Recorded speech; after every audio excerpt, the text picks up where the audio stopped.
नमस्कार। आप सभी का एक बार फिर से स्वागत है हमारे चैनल धार्मिक में। आज सुनेंगे सावन मास की कहानी। सावन का महीना था। भगवान भोलेनाथ और माता पार्वती कैलाश पर्वत पर बैठ सबको पृथ्वी पर देख रहे थे। कोई शिवलिंग पर जल चढ़ा रहा था, कोई दूध चढ़ा रहा था और कोई बहुत दूर से गंगा जल लाकर चढ़ा रहा था। उन सबको ऐसा करता देख माता पार्वती ने भगवान भोलेनाथ से कहा, प्रभु, ये आपको इतना सब अर्पित कर रहे हैं, इन्हें क्या फल मिलेगा? इस पर भगवान भोलेनाथ ने कहा, जो लोग मुझे सावन में जल अर्पित करते हैं उन्हें स्वर्ग की प्राप्ति होती है। इस पर माता पार्वती ने हैरानी से कहा, क्या भगवान ऐसा होता है? तो इसका मतलब ये लाखों करोड़ों लोग जो आपको सावन में जल अर्पित कर रहे हैं, इनको सबको स्वर्ग प्राप्त होगा? भगवान भोलेनाथ ने कहा, पार्वती, तन से स्नान कराने से ज़्यादा महत्व मन से स्नान कराने वाले का ही। इस पर माता पार्वती ने कहा, प्रभु, ये कैसे पता चलेगा कि कौन मन से स्नान करा रहा है और कौन तन से? तब भगवान भोलेनाथ ने कहा, पार्वती, ये पता चल जाता है कि कौन मन से स्नान करा रहा है और कौन तन से स्नान करा रहा है। आइए, बताने के लिए मैं आपको एक पृथ्वी पर ले जाता हूँ। तब भगवान भोलेनाथ ने खुद को एक कुरूप कुष्ठ रोगी बना लिया और माता पार्वती को एक सुंदर साधारण स्त्री बना लिया। वो दोनों एक शिव मंदिर के बाहर बैठ गई और वहाँ से हर गुजरने वाले को माता पार्वती कहती कि मेरे पति एक कुष्ठी है, मैं इन्हें पीठ पर उठाकर यहाँ पर लाई हूँ। सुना है इस शिव मंदिर की बहुत मान्यता है। मेरे पति कोढ़ी है।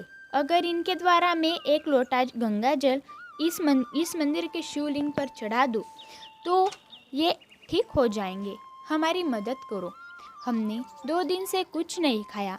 हम बहुत थक गए हैं। जो भी कुड़ी को देखता उससे घिन करता और वहाँ से चला जाता। फिर सुंदर स्त्री से कहता, तुम इतनी सुंदर हो, फिर भी इस कुड़ी के साथ क्यों रहती हो? चलो, हमारे साथ चलो। देखते देखते शाम हो गई। किसी ने इनकी मदद नहीं की।